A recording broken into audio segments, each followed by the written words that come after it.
Chapitre 32. Bundle est stupéfaite. Oui, fit Beitel, tandis que Mosgorovotsky se levait d'un bond pour s'approcher de la jeune fille. Donnez-lui une chaise, car elle a éprouvé une émotion violente. Eileen se laissa tomber sur son siège.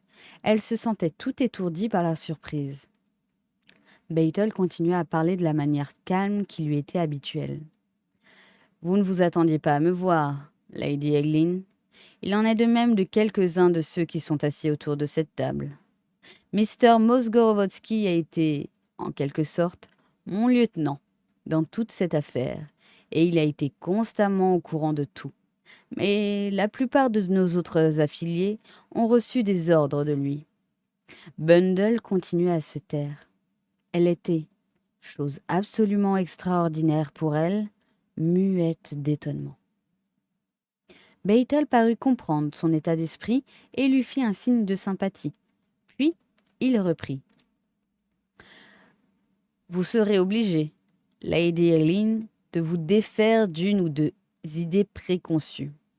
Par exemple, au sujet de cette société que vous avez cru être, comme dans les livres, une organisation secrète de criminels ayant à sa tête un mystérieux supercriminel que nul ne voit jamais. Des groupements de cette espèce existent peut-être en réalité, mais je ne puis qu'affirmer que je n'en ai jamais rencontré et j'ai pourtant assez d'expérience. Cependant, il y a de nombreuses aventures de par le monde, Lady Eileen. Les hommes, en particulier les jeunes gens, se plaisent non seulement à en lire le récit, mais surtout à les vivre. Je veux vous présenter maintenant à une bande de conspirateurs amateurs qui ont fait un excellent travail pour mon service. Un travail que personne d'autre qu'eux n'aurait pu faire. Ils ont peut-être choisi un costume mélodramatique. Pourquoi pas? Ils se sont montrés prêts à affronter des dangers réels, des dangers de la pire espèce, et ils l'ont fait pour deux raisons. L'amour du péril en lui-même, ce qui est, à mes yeux, fort honorable en ces temps d'égoïsme, et le désir de servir leur pays. Je vais donc vous présenter, Lady Eileen, tout d'abord, Mr. Mogorovodsky, que vous connaissez déjà jusqu'à un certain point. Ainsi que vous le savez, il dirige le club, ainsi qu'une quantité d'autres entreprises. C'est notre plus précieux anti-bolchéviste en Angleterre. Le numéro 5 est le comte Andras, de l'ambassade hongroise, ami très intime de feu Mr. Gerald Whale.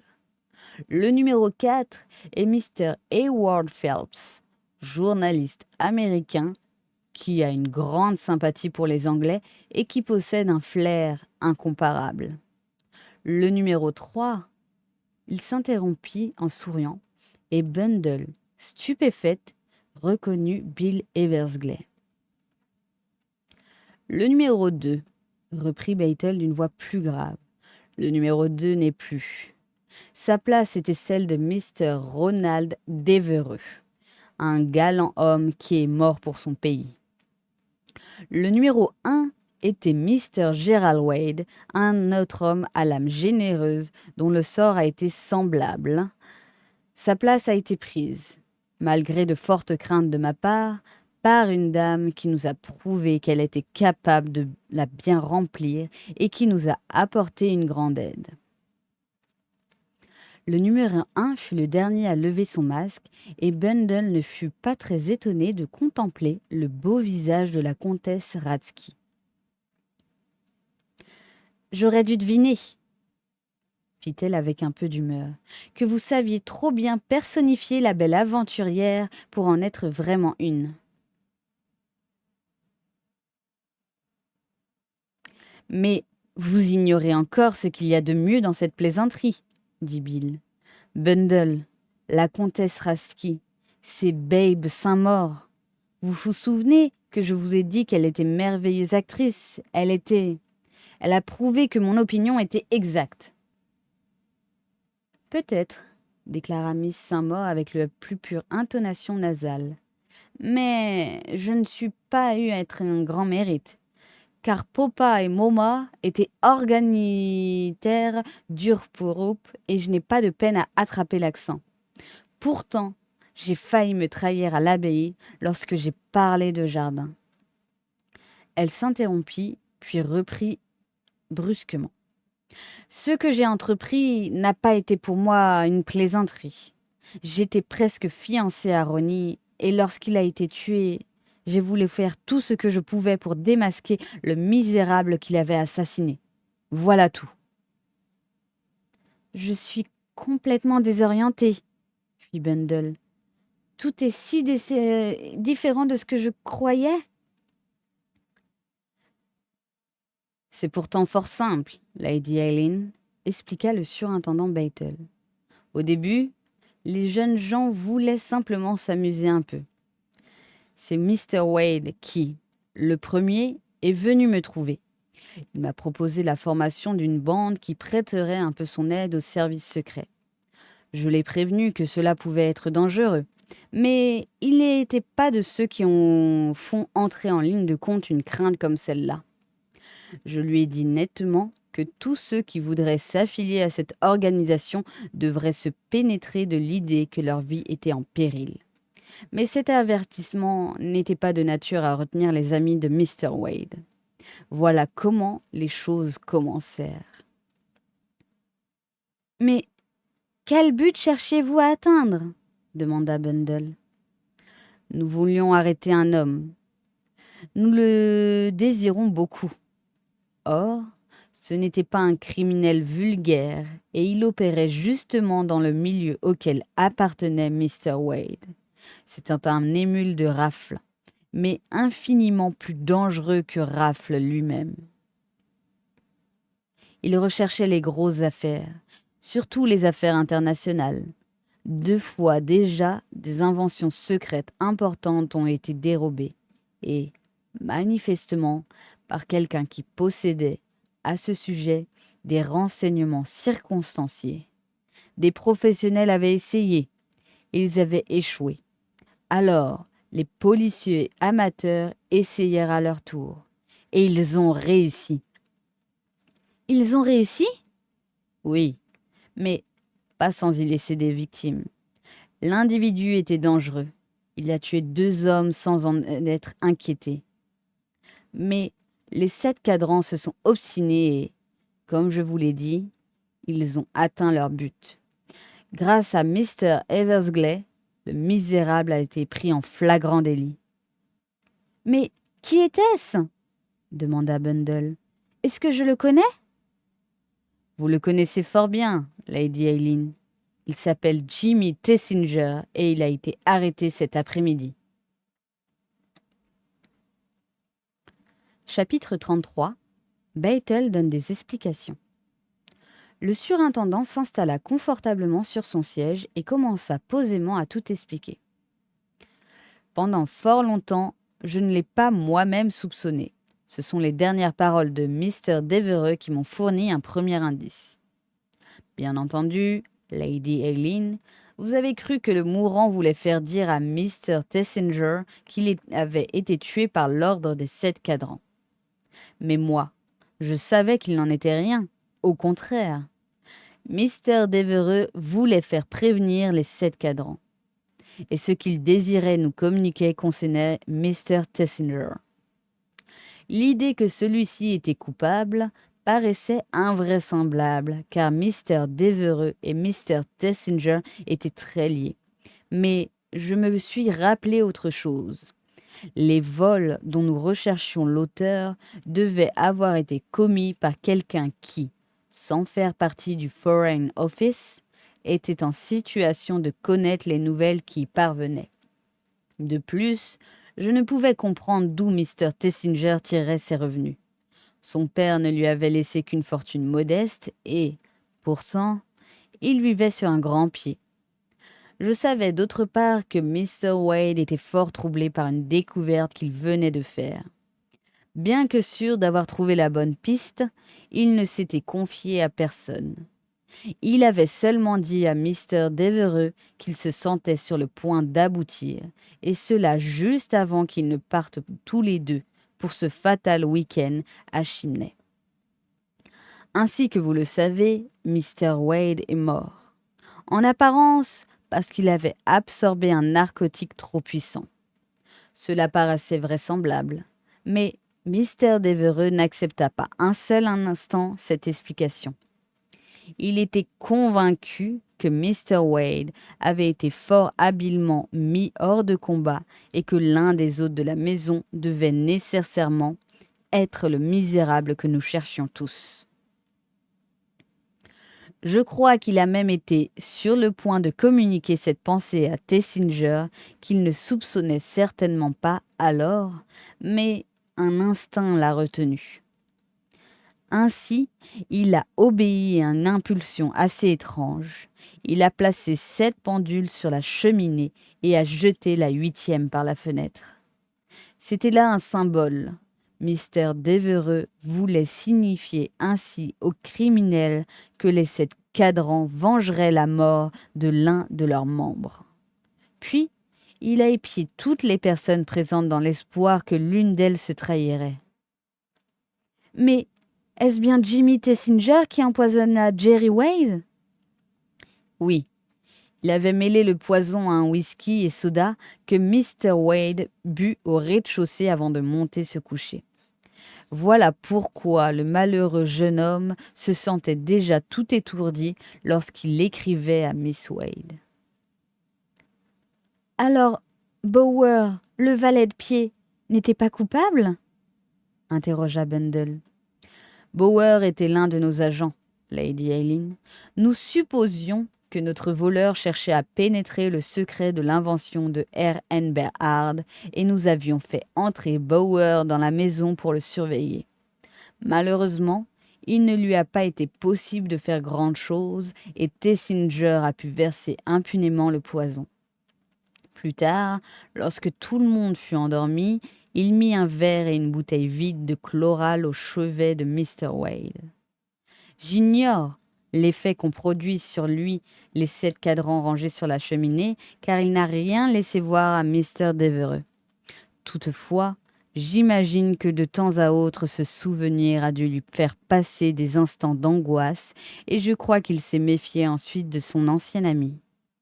Nous ne savons pas exactement ce qu'il est arrivé après, car personne n'a beaucoup vu Mr. Devereux, mais il est évident qu'il a dû orienter ses recherches dans la même voie que Mr. Wade et aboutir aux mêmes conclusions, c'est-à-dire se rendre compte que Mr. Tessinger était le coupable.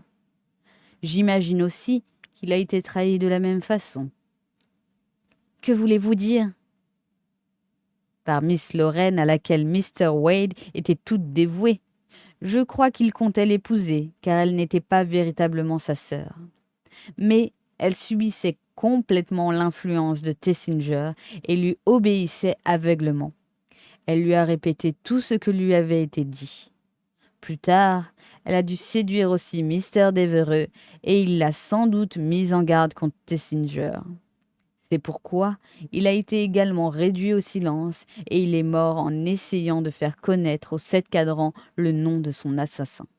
« C'est effroyable !» s'écria Bundle. « Si j'avais su !» Tout cela paraissait invraisemblable et je pouvais à peine y croire moi-même. Mais c'est alors que se produisirent les événements qui se déroulèrent à l'abbaye. Vous vous rendez compte à quel point la situation dut être délicate, surtout pour Mr. Eversgley. Vous étiez associé à Tessinger et Mr. Eversgley avait déjà éprouvé un terrible embarras lorsque vous l'aviez prié de vous amener ici. Quand il apprit que vous aviez assisté à une de nos réunions, il fut littéralement anéanti. Le surintendant s'interrompit et son œil lança un éclair malicieux tandis qu'il ajoutait. « D'ailleurs, moi aussi, Lady Eileen, car je n'aurais jamais cru cela possible. » Donc, Mr. Eversgley se trouvait en face d'un dilemme. Il lui était impossible de vous confier le secret des 7 cadrans, car Mr. Tessinger l'aurait également connu, et celui-ci était enchanté de la manière dont les choses se passaient, puisqu'il avait ainsi un prétexte pour se faire inviter à l'abbaye, ce qui rendait son entreprise infiniment plus facile. Les 7 cadrans envoyèrent une lettre d'avertissement à Mr. Lomax afin qu'il vînt me demander assistance. Je pouvais ensuite, tout naturellement, me rendre sur les lieux. Ainsi que vous le savez, je n'ai pas fait mystère de ma présence. Et le regard du surintendant redevint malicieux. Ostensiblement, Mr. Eversgley et Mr. Tessinger devaient veiller chacun pendant une partie de la nuit. En réalité, ce furent Mr. Eversgley et Miss Saint-Maur qui s'en chargèrent. Miss Saint-Maur était de garde près de la fenêtre de la bibliothèque lorsqu'elle entendit venir Tessinger et dut se précipiter derrière le paravent. Maintenant, je vais vous montrer à quel point ce misérable est adroit. Jusqu'à un certain point, son récit a été rigoureusement exact et je dois reconnaître que ma conviction s'est trouvée, à un moment, presque ébranlée. J'en arrivais à me demander s'il était coupable du vol et si nous ne suivons pas une fausse piste. Un ou deux incidents paraissaient devoir nous conduire sur notre voie et je ne savais plus trop que penser lorsqu'il se produisit un fait qui changea la face des événements.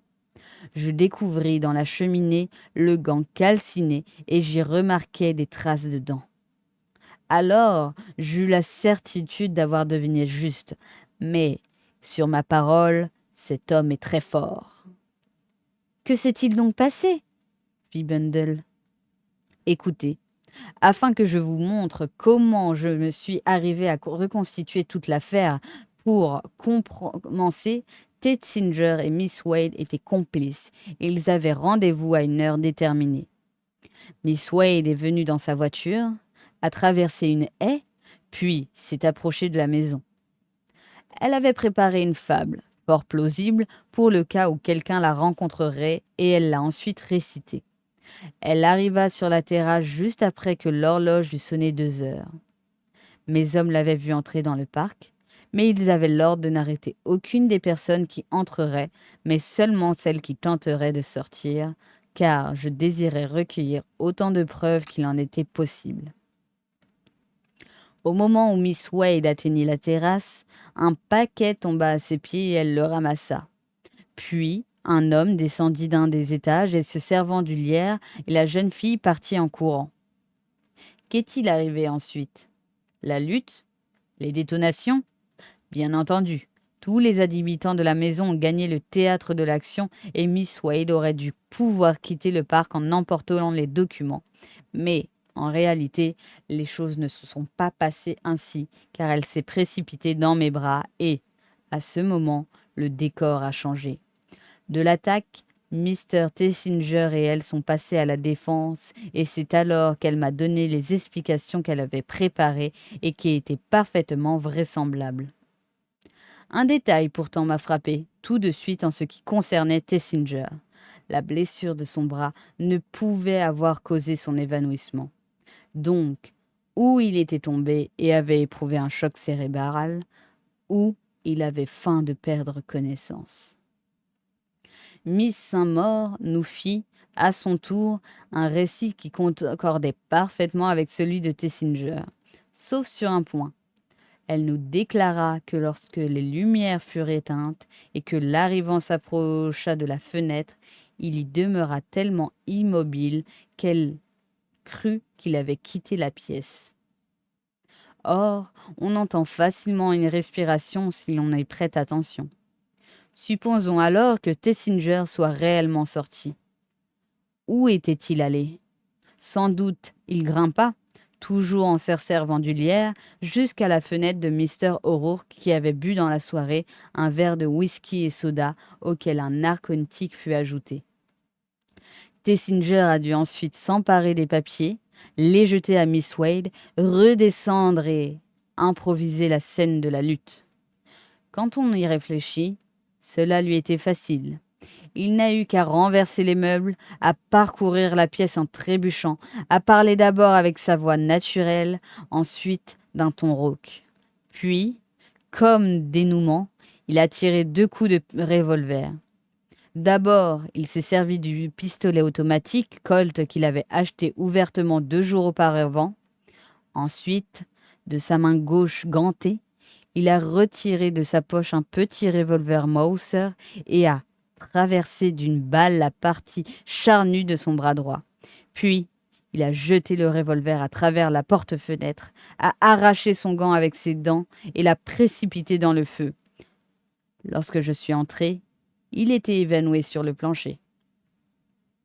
Bundle s'écria. « Mais vous ne vous êtes pas rendu compte de tout cela sur le champ, surintendant Bater ?» ?»« Non. Je me suis laissé prendre à cette comédie et ce n'est que longtemps après que j'ai tout compris. La découverte du gant m'a fourni un premier indice. Puis, j'ai prié Sir Oswald de jeter le revolver par la fenêtre. Il est tombé beaucoup plus loin que la première fois, car un homme qui se sert habituellement de sa main droite lance mal un objet de sa main gauche.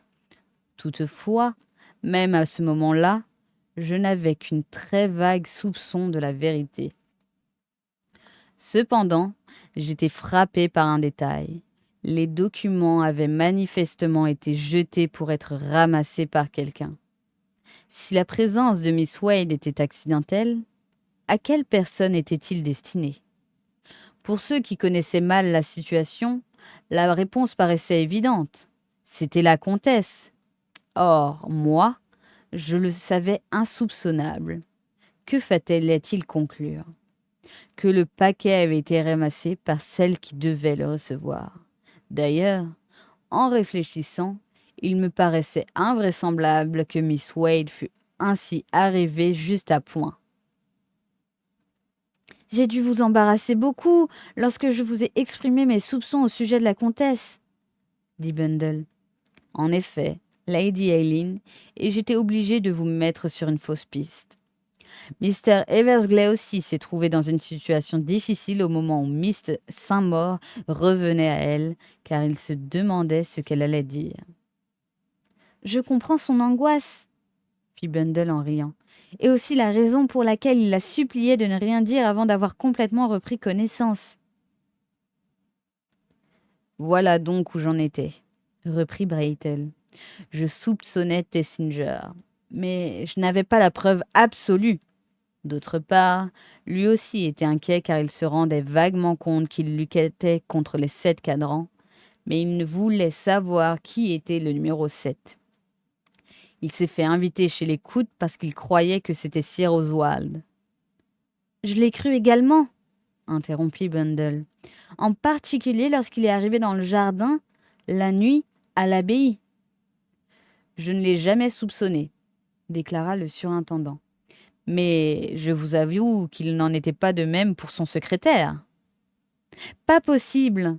s'écria Bundle. « Ce brave Pongo ?»« Oui, ce brave Pongo, comme vous l'appelez, est un garçon très intelligent qui pourrait réussir dans n'importe quelle entreprise s'il le désirait.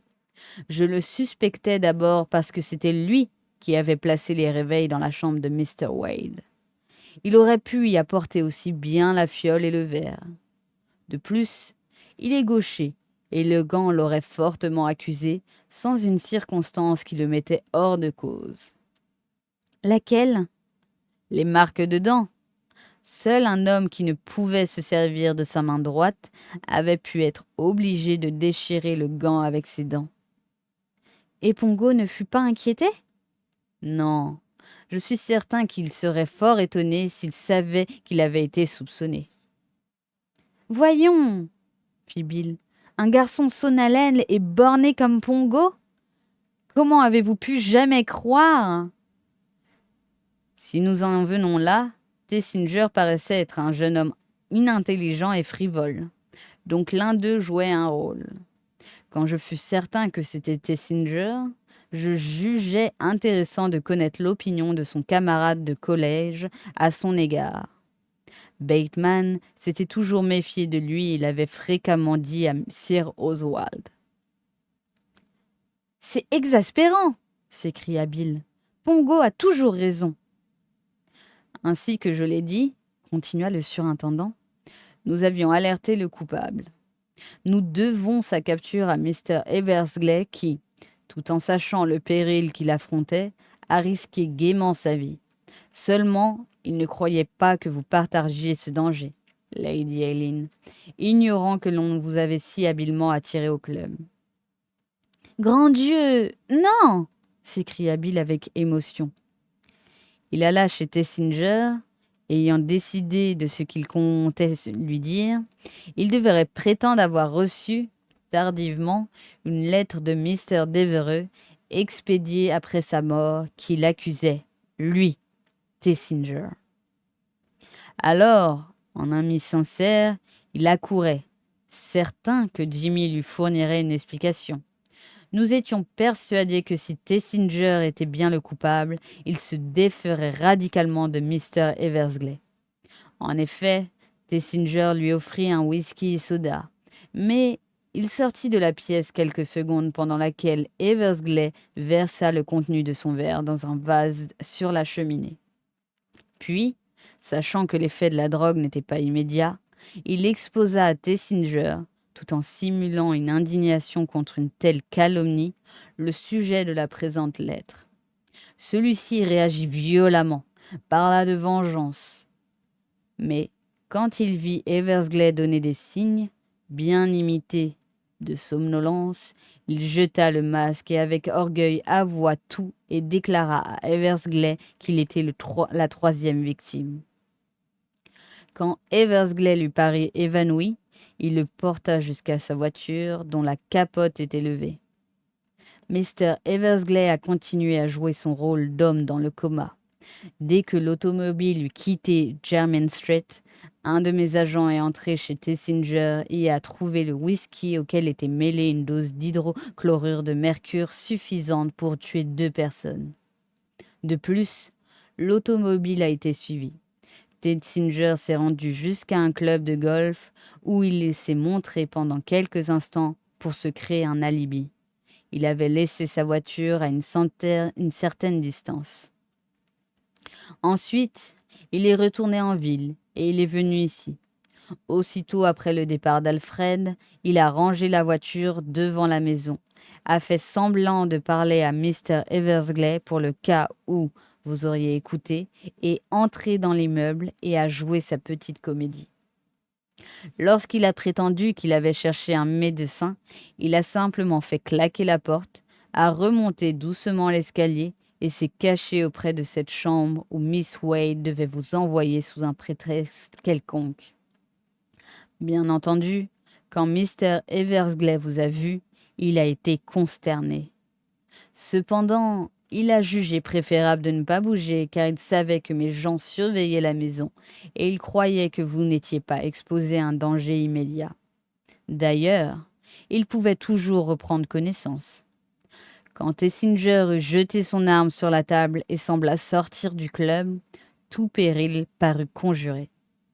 Quant au reste, le surintendant se tourna vers Bill en disant « Peut-être voulez-vous le raconter vous-même, monsieur ?» J'étais étendu sur le divan, continua Bill, et je commençais à m'énerver. Soudain, j'ai entendu quelqu'un descendre l'escalier en courant. Lorraine s'est levée et s'est approchée de la porte. J'ai reconnu la voix de Tessinger, mais je n'ai pu comprendre ses paroles. Puis Lorraine a déclaré « C'est parfait !» Alors Tessinger a repris. Aidez-moi à le porter, ce sera un peu difficile, mais je veux les réunir afin de ménager une charmante surprise au numéro 7. Je ne comprenais pas très bien de quoi ils parlaient, mais ils m'ont apporté dans l'escalier, à grand-peine d'ailleurs, car j'étais un poids mort. Enfin, ils m'ont déposé ici et Lorraine a demandé « Vous êtes sûr qu'elle ne reprendra pas connaissance, Jimmy ?» Le bandit a répliqué « N'ayez pas peur, j'ai frappé de toutes mes forces. » Puis ils sont sortis et ont fermé la porte. Alors j'ai découvert les yeux et je vous ai aperçu. Mon Dieu, Bundle, je n'éprouvais sûrement plus jamais pareille émotion. J'ai cru que vous étiez morte. Je suppose que mon chapeau m'a sauvée, dit la jeune fille. En partie, répondit le surintendant. Mais je crois que vous devez surtout votre salut à ce Tessinger. S'est servi de ses bras blessés. Il ne s'est pas rendu compte qu'il n'avait plus que la moitié de sa vigueur habituelle.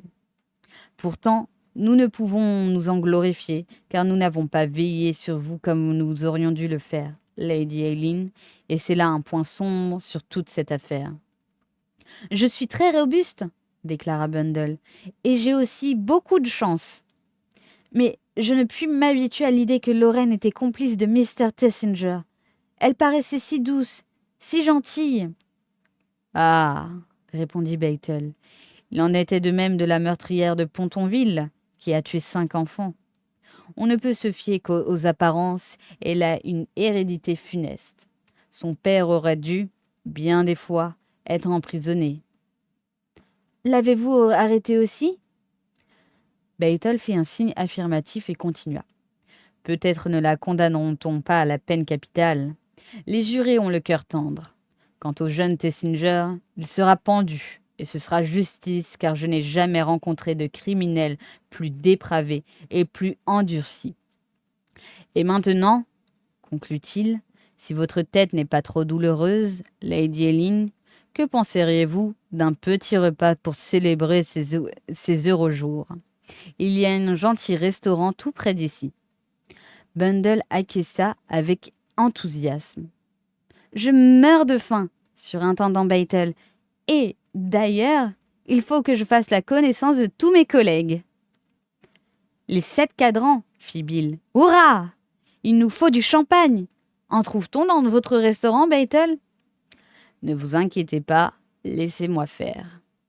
Surintendant Beitel, déclara Bundle, vous êtes un homme incomparable. Je regrette que vous soyez déjà marié. Je vais être obligé de me contenter de Bill. Chapitre 34. L'approbation de Lord Caterham. Papa, dit Bundle, je vais t'apprendre une grande nouvelle. Tu vas me perdre. Allons donc, répliqua Lord Caterham. Ne viens pas me raconter que tu es atteint de psitti galopante ou d'une maladie du cœur ou de quoi que ce soit de semblable, car je n'y croirais pas. Je ne vais pas mourir, répliqua Bundle. Je vais me marier. C'est presque aussi triste. Je suppose qu'il me faudra te conduire à l'hôtel, vêtu d'habits qui me gêneront. Et puis, Lomax se croira sans doute obligé de m'embrasser à la sacristie. Juste ciel! Tu ne penses pas que je vais épouser Georges? S'écria Bundle. Pourtant, il en était question la dernière fois que je t'ai vu, répondit son père. Or, c'était hier matin. Je vais épouser quelqu'un qui est 100 fois plus charmant que Georges, riposta la jeune fille. Je l'espère, mais on ne sait jamais, car tu ne me parais pas avoir beaucoup de psychologie. Tu m'as déclaré que le jeune Tessinger était un aimable garçon absolument inoffensif et, d'après ce que j'apprends, c'était un des criminels les plus accomplis du siècle. Je regrette de ne jamais l'avoir vu, car je songe à écrire bientôt mes mémoires et d'y consacrer un chapitre spécial aux assassins que j'aurais rencontrés. Ne dis pas de bêtises, fit Bundle. Tu n'aurais jamais le courage de les rédiger. Lord Caterham s'éloignait. Soudain, il se retourna à demi pour demander. À propos, Bundle, qui épouses-tu? Je croyais que tu n'allais même pas me poser cette question. Je vais épouser Bill Eversgley. Le vieil homme égoïste réfléchit un instant. Puis, il fit un geste de contentement et déclara. C'est parfait. Il est classé au golf, n'est-ce pas? Nous pourrons jouer ensemble dans les matchs d'automne. Fin.